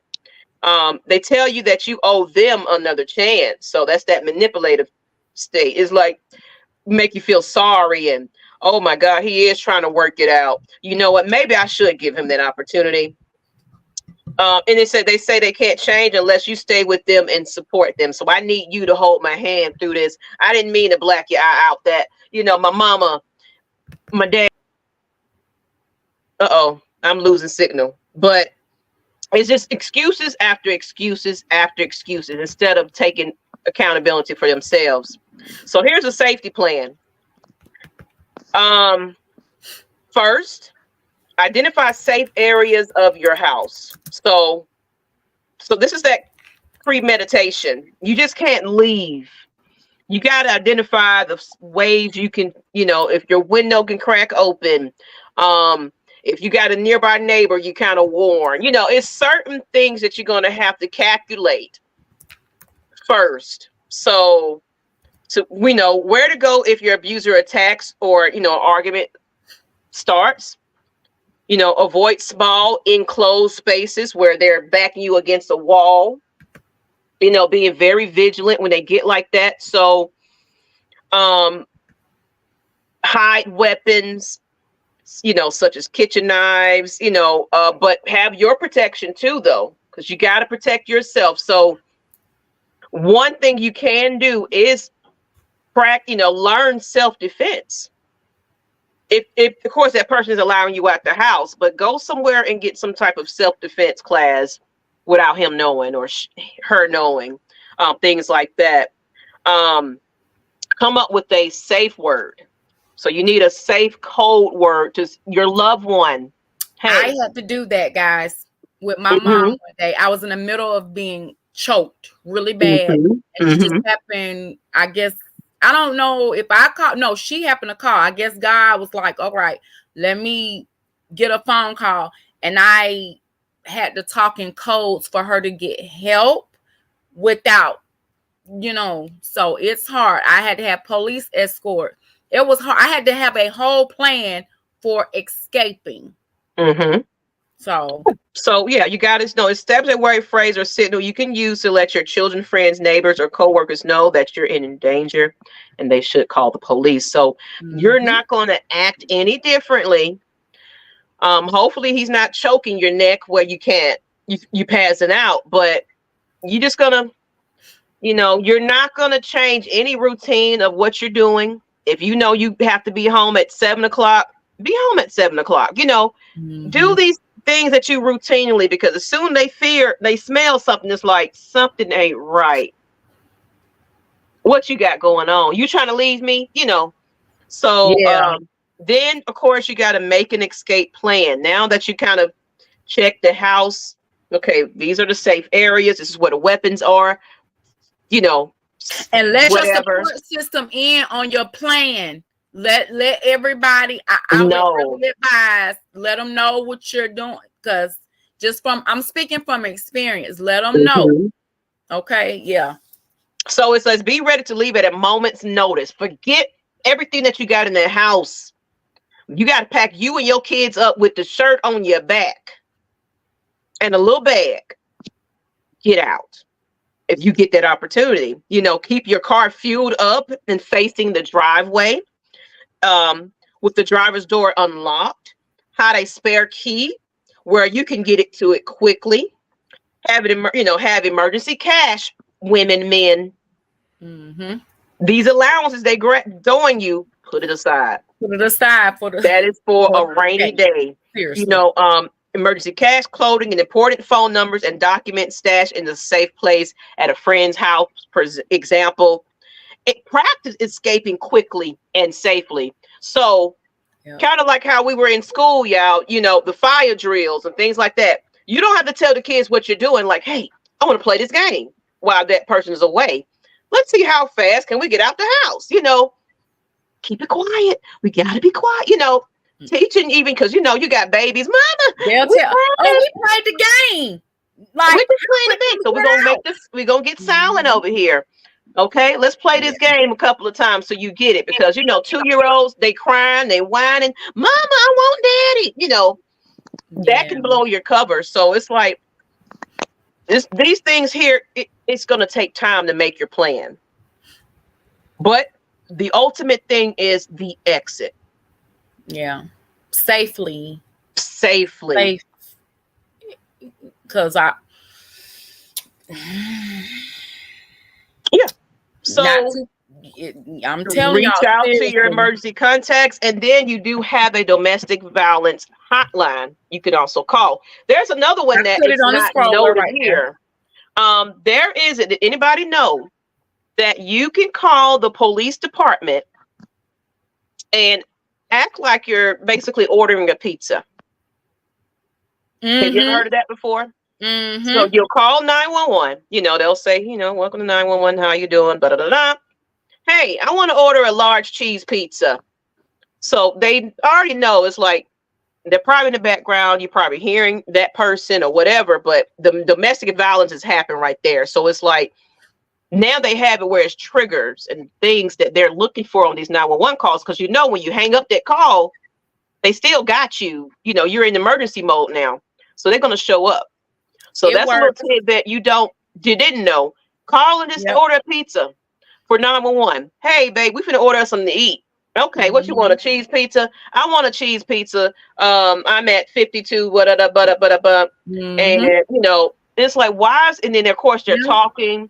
Ma'am, do you realize? And then they start. Oh, okay. This is a serious situation. Let me tune in and make sure we got this location. So it's a lot of things that you can possibly do to get out of those situations, but get the fuck on. And that works too. Don't go back. But we have those that will go back because they figured them out, found them out. You told them where they stay now. They know too many people, that will enable. Oh yeah, she over there in this area. I'll give you the address, or you connected with social security numbers and things like that. So there's definitely ways somebody's gonna find you. They're gonna find you. So you got to be very, very, very careful about the way you plan out your escape. Go ahead and I'll have a conversation. I spoke all about that. How do you feel about that escape plan? Some of those things, guys. Just got to make sure you're ready. That's the whole thing. Because you're not ready, you can get someone hurt, innocent bystander. So it's like if you know you're not ready to make that exit, don't make that exit. I know that sounds crazy, but it's like I've seen a lot of cases where innocent bystanders, children, have been caught up in those types of situations where the mother, she let them talking back in them sheets and talking right back into the house. Like I've seen that time and time again. And this is from people that I know personally. Yeah. Like I know personally. Like I've had to get, I've had to get funky with a friend of mine because he got a little bit too handsy with her while I was there, and I was like, oh, this shit is not happening. Mm-hmm. All right, and oh man, it ain't no thing. And he said, or I know Mike, he can, I'm fully aware of how Mike, can handle himself, but Mike know I can handle. Like they like people that are abusive, especially men, they pretend to be the nicest guys. That right there is the most, and it's just like little quirks that you see in them.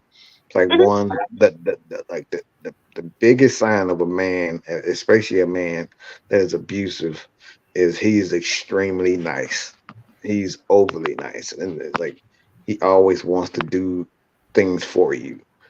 And one of the things is like, don't take those empty threats with a smile on their face. Don't take those lightly.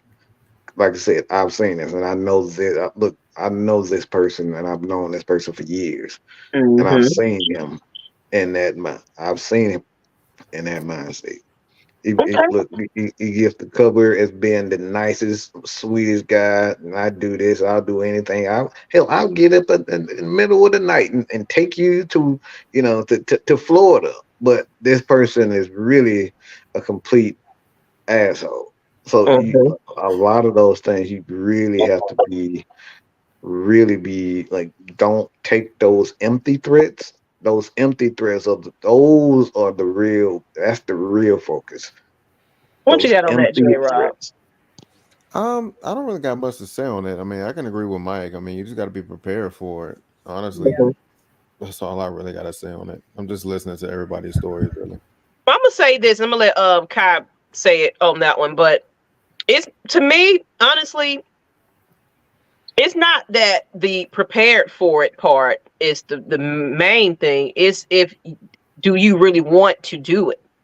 Because, like I said, you make this exit plan and you leave. Oh, I'm done with it. I'm walking away. Like, literally, I've had a family member where we changed locks to the house and everything. But for some reason, you allow this person to pull you right back on in. So it's not even just to be ready and prepared, because he probably beat your ass outside. But for some reason, mentally, you just had to go back, or you protect him. I don't file the charges on this man, but then you go to court and be like, you know what? Nope, that was a mistake. I'm sorry. I don't want to do this. You drop the charges. You take the restraining order away. So it's not just the preparing for it or being ready. It's more, Yeah. are you physically and mentally ready to do Yeah, this, or are you Yeah. just, or are you just? that's what I mean by being ready for, like Mhm. being prepared for it. Like you have to be like, make sure that you're prepared to go through these things, because like I said, once it's done, like you can trigger this person even more. And Yeah. now because you let him back in, now he got you tied up in the basement, because Yeah. he's a lot, like he's a lot more fearful, or she's a lot more fearful. So like that's what we mean by being sure and being ready for that. Yeah. Because like if you're not ready, look, the last thing you want to do is make a crazy person, um, you know, a little bit more anxious. That's the Yep. last thing that you want. Oh Yep. yeah. And Go and ahead, Kai. close friends and family, when you suspect stuff like this, because and sometimes it's right there in your face, they doing it in front of the friends and family. Don't. I know we all have our individual lives, but I mean, that's a loved one, friend. I don't care, sister, brother, whatever.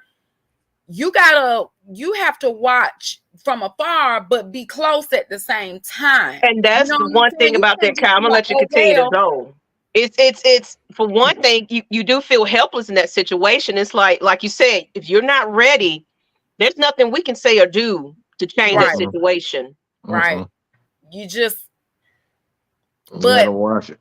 you just gotta watch. You know what I'm saying? I know if that was happening to you, Maggie, for instance, I'll tell you or whatever, but you have to be ready and want to, you Mm-hmm. know, get out of that situation. But I'm not Mm-hmm. just gonna be like, okay, she's not ready, so I'm just gonna whatever. That's on her. I'm gonna be, unfortunately, but fortunately, I'm gonna have to watch you a little closer Yeah. Mm-hmm. and check Absolutely. in with you. And Mm-hmm. hey, and I'm gonna ask you, you got a plan? Or I might have one myself in mind, ready. Mm-hmm. So like them cold words, it's like you walk up to that person, Yes. look, I know you don't want to be in this situation, but um, yada yada yada. This is what Uh-huh. we gon' Yeah. if you ever ready, this is what we gonna do, okay? You Yeah. know, but And this that how we gonna person do it. gotta want it. And you gotta be serious too. Like you gotta, I don't know. I just, like I said, just dealing with that myself. I told my family, like, look, like this ain't, and you know how sometimes I had to play a role too. I did have to act like I was, a little bit, like there was still some hope or whatever to kind of ease him down a little bit. Like I had to play the role, right? Mm-hmm. But it was part of my plan. Mm-hmm. And I had to tell them, and they were like, well, why are you? I don't see how you. I told them, look, I'm acting right now. I am role playing, because if I don't, somebody's going to die. And I literally stood over with the knife in the middle of the night, called the mama and everything. Oh, yeah, it's going down, ma'am, because I've told you one too many times about this right here that you created. Okay.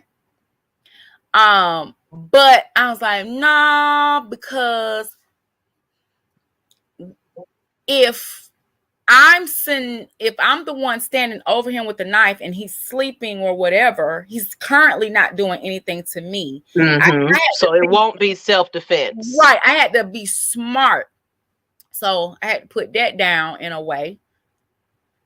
And I'm like, okay, that's when I moved to the next plan. I mean, police were involved. I mean, this was the type of person I would come home and switch on the lights and you standing in the middle of my hallway. I mean, it was scary. Like I lived that Lifetime movie. Okay. And I remember that last final fight. I'm talking about had to get escorts out of my job to walk me to my car. I've had people drive by when I'm walking and say, oh, he's in jail. And they're driving by just saying, oh, hey, your baby daddy, whatever, told me to tell you hi. Come on, y'all. Think about all of this. Had to go through that young, 20 years old, young. But I had to be smart about it. It was very scary. Very scary. Because it's like, I got to watch my back. Then you showing up my job. You calling. The managers, everybody was at that point. I'm not hiding this. Y'all, this is what I'm dealing with. I had to let my job know what was going on. Everybody was aware because I need everybody watching my back. I actually had that situation backfire on me, and that's why I said that person has to be ready for it, because I protected her in a moment where she was getting beat, and in turn, she turned her anger on me and hit me, physically hit me, like just gave me a backhand. It's like I'm up here helping you. You were the punching bag. That's exactly bad. You were the blame for everything. She needed somebody, and that was you. Yep. So I put this post up. I put this love shouldn't hurt. Yeah, put that up. I had put it up. But love shouldn't hurt. Physically, mentally, emotionally. Love shouldn't hurt. So with that, just think about that quote. Just think about everybody that made you just feel worse getting into that situation. You was a bubbly, happy, amazing person. And you let somebody manipulate you down to feeling like you are nothing. Right. You don't put on some weight, so ain't nobody gonna I don't find you attractive anymore. Right. Now they're messing with your attributes. Oh, you just no, you don't make enough. You don't do this for me. You kind of like that Color Purple scene where it was like I just let him do his business on me, right. Like you just you're just there, but he wouldn't go get with the beautiful light skin, women, but treat you like crap. And am I ugly? I'm not beautiful. I don't feel good because he say nobody's gonna want me, or she say there ain't nobody gonna want you. You're broke. You're this. You that. But have you uplifted me to be something better? but it's always a reflection of who they really feel like themselves inside. So let's go ahead and close this one on out. Of course, we always good. I'm sorry, Wendy. I didn't mean to put you up there. You can put my friend up there. You know, put her back up there, of course. You know, Wendy, she's we going praying through for some, you, girl. you know, some identity things too, because she just wants to be in the spotlight. She just don't want to be not who she used to be. You know, she's starting to, you know, her health is deteriorating and things like that. So it's just like she's coping with alcohol right now. And then of course, you know, a life of cocaine use as well throughout her career. So it's beating her body down than what she was going through. But let's go ahead and close this on out. In conclusion, you know, we went a little longer than we thought we would, but it's always a good conversation. So in conclusions, your last thoughts on whatever we talked about tonight. If anything that you want to bring attention to as far as your own personal things that you got going on, just go ahead. This is your moment and plug. We're gonna have J Rock because I think he got something coming up soon. I want to say, yeah, on his he's celebrating 10 years or something, aren't you? Yeah. Yeah. So go ahead, J Rock. Go ahead and close it on out. Your last thoughts on this and everything. This episode for me is more like my ears are open. So I always like listening to y'all, having y'all in the background, especially for like serious deep topics like this. Y'all know how deep y'all can go with this, and it proved it tonight. But you gotta think about it. I think you can agree with me or not, but I think most of the movies, I don't really see it as much anymore. But I want to say, yeah, we know it's Hollywood, it's movies, they're actors, but I think movies back then presented that a lot based on the plot of their movies. I can name like maybe 5 right off the bat. Like, I don't know if y'all seen the 80s movies that's called it was called Flowers in the Attic. It was about this yeah, it was crazy. With the kids. Basically the grandmother punished the mother for having these kids and left them in the attic for days. I can put in, what's that? Precious. That's another one. Well, what's another one? I don't know if y'all seen Invincible. It came out during the pandemic, but it was a girl that was trying to get away from her guy, and he was in the invisible suit and all this other stuff. But it's I think movies try to put that picture out there. Yeah, we know it's Hollywood, but like they present that the most. I mean, what is it? Diary of a Married Black Woman. Oh my God, Tyler Perry is freaking. The list goes on. Like, you know what I mean? I think a lot of movies. It's always a bad guy in Tyler Perry's little, you know. Yeah, and you know, and then here's the thing. I think, yeah, everybody talks about Tyler Perry, yada yada yada. But I think most of his movies, I mean, you can relate to it. I mean, most of the movies, you can relate to it. That's the thing. If you can relate to it, that means that movie's doing its job. Yep, it's hitting home somewhere. So it's just, you know. And matter of fact, going back to that, what you just said, J Rock, Wendy also, and keep watching because it gets better it's gonna get to a positive, whatever. I don't want to say too much, but she said while she's so transparent, she doesn't care.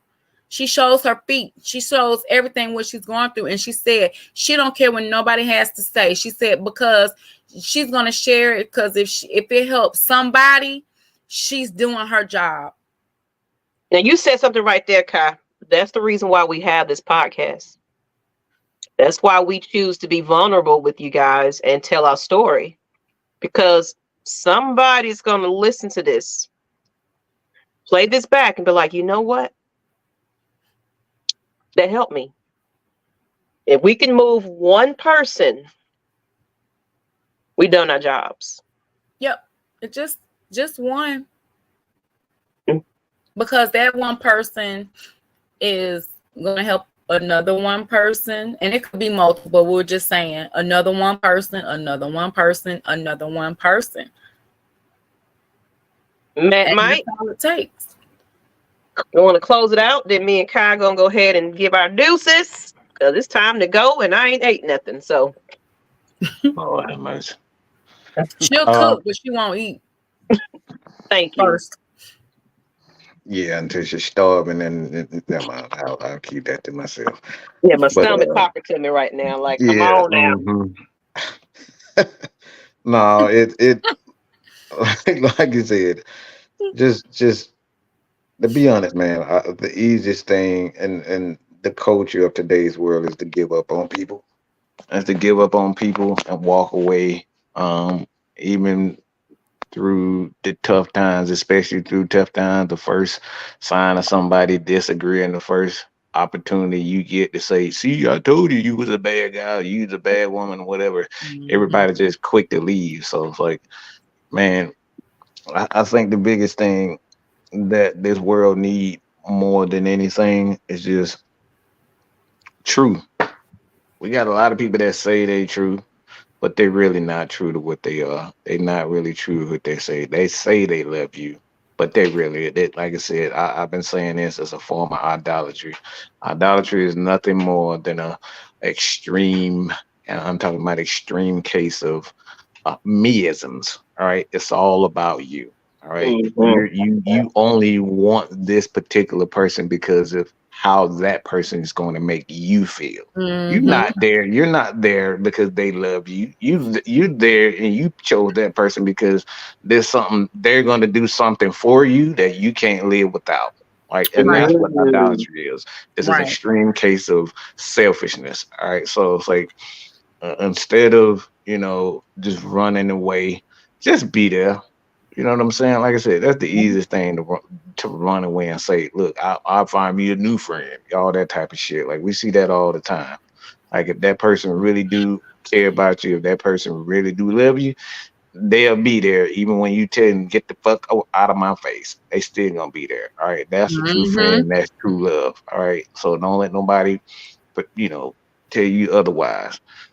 All right. So that's all I got there. Be there. Be there. Stop quitting. We got a bunch of quitters these days.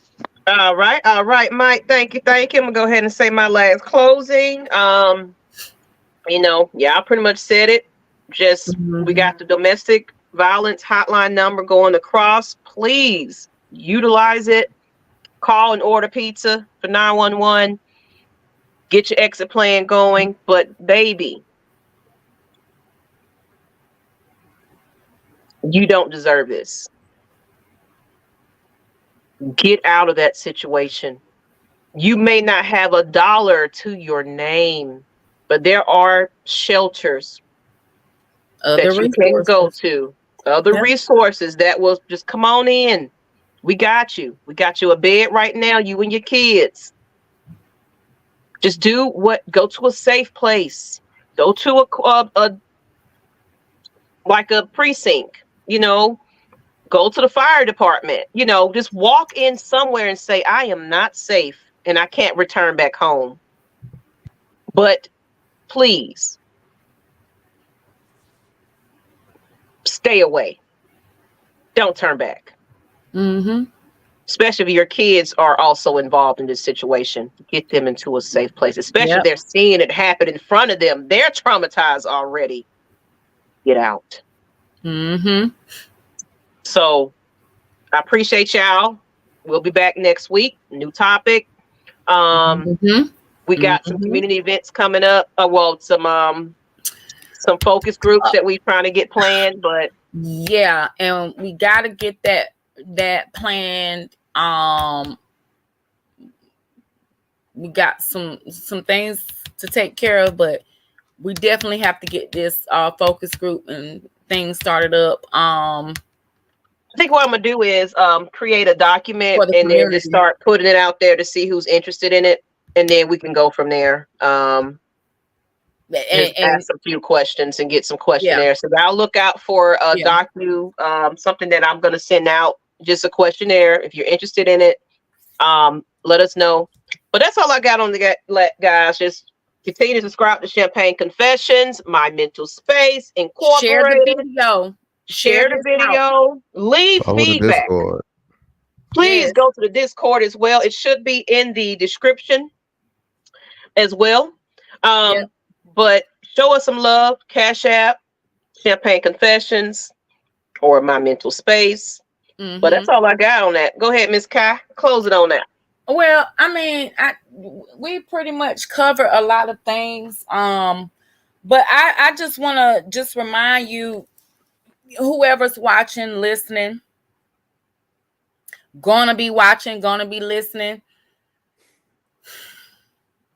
Like Maggie said, if you feel like, you're not worth anything because you've been through it, that person has told you over and over again, every day, day in, day out, you ain't worth nothing, you ain't gonna be nothing, whatever. And like Maggie said, even if you don't have anything at the moment, that it doesn't have to stop right there. You got resources and things to get yourself and your life back on track. Life happens, man. Everybody's journey is not the same. You could be going through this for a reason to help the next person, just like I had to go through it. And I'm here and I'm live. Well, thank God, to tell my story, to tell you, get out. And even now, when going to the doctors and stuff like that, they'll ask you any opportunity. Take. Oh yeah, it's always. Do you feel safe at home? They do ask these questions. They sure do. Every opportunity, but you like Mike said, like he mentioned, you got to be ready, mentally ready. Like if you got kids, think about those kids. If nothing else, I'm gonna share one quick thing.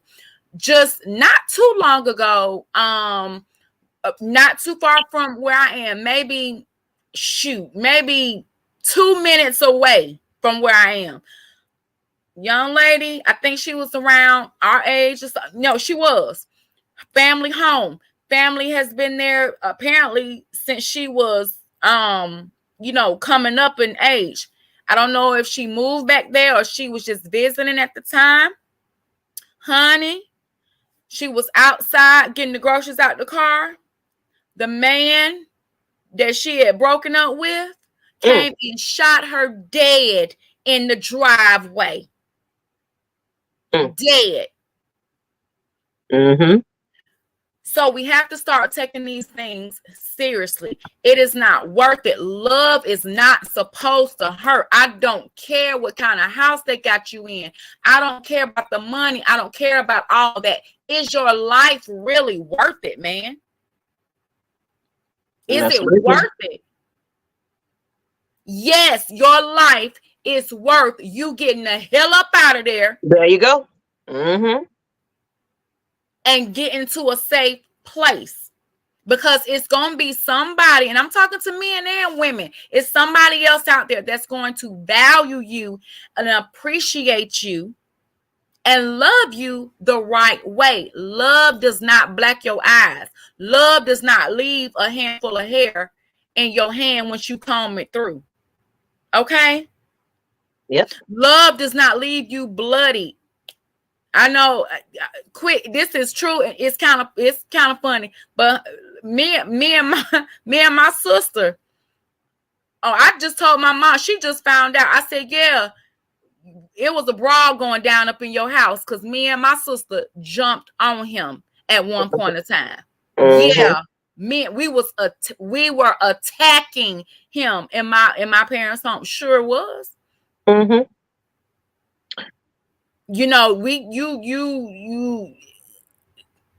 You gotta be safe though. You gotta be safe because they will retaliate. They 9 times out of 10 they'll retaliate.